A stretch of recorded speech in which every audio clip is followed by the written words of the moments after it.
You write a great email to a potential client and you send it off with your fingers crossed. 1 day passes, 2 days pass, nothing, absolute silence. Or maybe you've worked on a great project with a client and they said they'd love to work with you again, but it never comes. Are you just going to give up? No, of course not.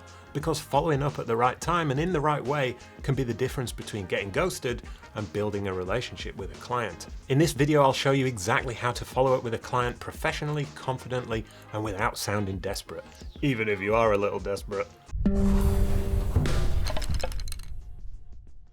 I'm asked by illustrators regularly if it's okay to follow up with a client after they've introduced themselves. The answer is yes, of course it is. But I understand why people ask me the question. It's because they don't want to risk annoying the client. So let's squash that mindset first. Art directors are busy. They get a buttload of emails and probably a decent chunk of their inbox is emails from illustrators. You are not their priority. That's not a reflection on you, it's just a fact. They've got work to do and deadlines to meet, and they want to get out of work on time so they can go to the gym, or to the pub, or to their kids' taekwondo class. Replying to your email is probably something they would like to do in an ideal world. People like helping other people out, generally speaking, but we can't expect them to drop everything to reply to us. If you want to know what to include in your first introduction email to a new client, I've got a video up here which is all about that, but the chance that you send that first email at the exact time they're looking for an illustrator with your style and skills is tiny. So more than likely they'll look at the email, if they like the work they'll file it away or bookmark your website, but they probably won't reply. Don't expect a reply to your emails. Receiving an email isn't annoying for most people at most times. It's simply a day-to-day occurrence. Some emails are priorities, some aren't, some get a reply, some don't. I've never sat watching my inbox download in the morning and thought, oh, if I get another effing email from an illustrator today, I'm going to smash my head against a wall. Why would I? Why would I be annoyed about that?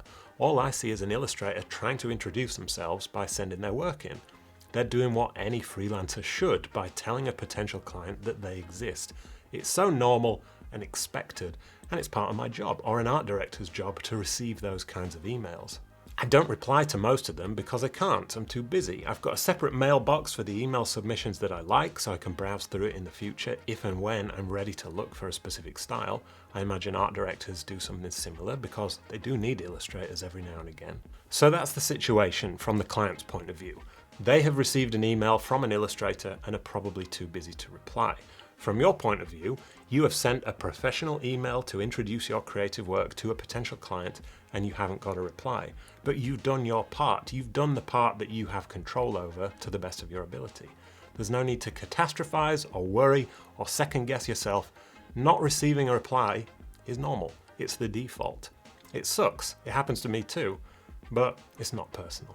So what do you do next? Either you can assume that client hates you and your work, and then you never email them again out of fear. Doesn't really seem like a good option. Or you can send a polite, professional follow-up email. And there are two types. An email to check if the client received your first email. You might send that a week or two after your first email. Or another email to show that client some of your new work. And that might be a few months later. You're basically introducing yourself again at that point. So let's start with the first one. If I send an email to a person asking for something and I don't get a reply, in work or in real life, I follow up when I remember to, because that person may have simply forgotten to reply, or maybe they were out that day, or maybe my email just got buried in their inbox. I forget to reply to people sometimes, or I miss an email in my inbox, so I appreciate a follow-up from that person in that situation. The follow-up is helpful to me and to them. But that's in the day-to-day course of my work. It's slightly different when you're trying to sell something, i.e. your illustration style. There is a fine line between a friendly follow-up and being a little bit pushy. Here's my take on it, and if you have thoughts on this, I'd love to see them in the comments. Follow up once, a week or two later. Say something like, hi, art director, I just wanted to follow up. I know you're busy, but if I can be helpful to you in the future, I'd love the opportunity to work with you. Best wishes, James. Something like that is not pushy. It's not asking for anything. It's simply a professional courtesy email. If you ask them to look at your portfolio or give you some feedback in your first email, consider that done. Don't repeat that ask in the follow-up. But simply sending this polite email does give you a second shot at them actually taking the time to look at your first email. They may have been off sick that day, for example. Maybe they'll feel more inclined to reply if you email again. But again, don't expect it. Your follow-up wasn't pushy, it was just professional. If, on the very small chance that they reply in an angry or irritated manner, it's not your professionalism that's the problem, okay? If you don't get a reply to that email, then leave it there for now and we'll move on to the next kind of follow-up, which is the, hey, I still exist and I still want to work with you email. So you didn't get a reply from a client on your first try. No problem. As I said, that is normal, but we don't just give up there. You can treat the next follow-up in a more friendly, casual tone, and I suggest you find the original email you sent with your introduction, etc., and reply to the client in that same email chain. That keeps the two messages connected when they look at them. If they missed your first email, they can see it there alongside your latest email. It makes it easier for them because they're probably not going to go looking for your first email in their inbox. I suggest sending this follow-up after about 3 months, not so soon that it feels like you're badgering them, but not so long that they've forgotten about you. In this email, you can say something like, hi, art director, I hope you're doing really well. I've got a few new illustrations here that I think you might like. It would be great to work with you sometime. If I can be useful for any upcoming projects, I'd love to hear from you. Thanks for taking a look and have a great week. And then your name and a link to your portfolio. It's informal but polite. You're skipping the formal introduction since you've done that already, and you're making it easy for them to see that if they want to by emailing in the same email chain instead of sending 2 disconnected emails. You're sending them some new work which could be useful to them. That's very helpful of you. You can think of this email and any subsequent follow-ups like a top-up email. You're reminding them that you're still alive and that you're still improving. You're not really asking for anything here. You could make a specific request if you want and reframe the email to say something like, are there any new projects coming up that I could help out with? ? And you can experiment with either and see what works. But really the purpose of these regular check-ins is to simply make sure the client sees your work on a regular basis. So when the right project does come along, you're fresh in their mind. Keep a simple spreadsheet with the client's name, email address, and the date that you last got in touch, then set yourself a reminder to follow up 3 months from that date. If you're really handy with a spreadsheet, you can add formulas to tell you which clients you need to follow up with on a certain week or month, but simple reminders work as long as you do actually follow up with them when you get the reminder. Yeah, I know your game, because I do it too.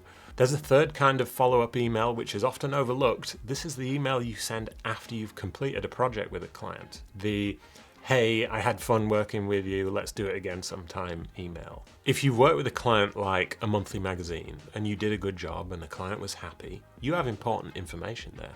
You know that they hire illustrators on a monthly basis. You know roughly what time of the month they're sending out inquiries to illustrators. You know they like your style and you know that they had a good experience working with you. So should you just wait and hope that they'll hire you again? No. You should be proactive and email them just before they're looking for illustrators for their next issue. If it's a monthly magazine, they might not want to hire you 2 months in a row, but they might hire you for the month after that. So check the email that they sent you initially. What date did that arrive on? Let's say it was the 10th of the month. So you could make an educated guess that they're usually looking for illustrators the 2nd week of each month. If you email them the 1st week of the month, you'll be fresh in their mind for any new articles that they're getting in that week. It's going to be a lot easier for you to get repeat work with a client that you've already done a good job for than to be constantly chasing clients who don't know who you are. Get into the habit of keeping in touch with your existing and previous clients to build the relationship. And your email can be something like this. Hi, art director name. I really enjoyed working on project name with you a couple of months ago. Thanks again for the opportunity. I hope the illustration was well received. Can I be useful for your upcoming issue? ? I'd love to work together again if something appropriate comes up. Hope you're having a great week. Your name, your portfolio link. PS, here's what I've been working on recently, and then you can add a couple of examples. If you time this kind of email right, you can make that art director's life a lot easier. Instead of searching for an illustrator for an article, you can be there right when they're thinking about that task. No guarantees, of course, but I think it's a pretty good tip. Most illustrators don't follow up. That's why doing it professionally and confidently can give you a serious edge. It's not a magic bullet and it's still going to take time, but it just gives you way more chances to be seen and considered for projects. And at the end of the day, getting your first clients is a numbers game. Don't forget to check out this video on introducing yourself to clients. See you next time.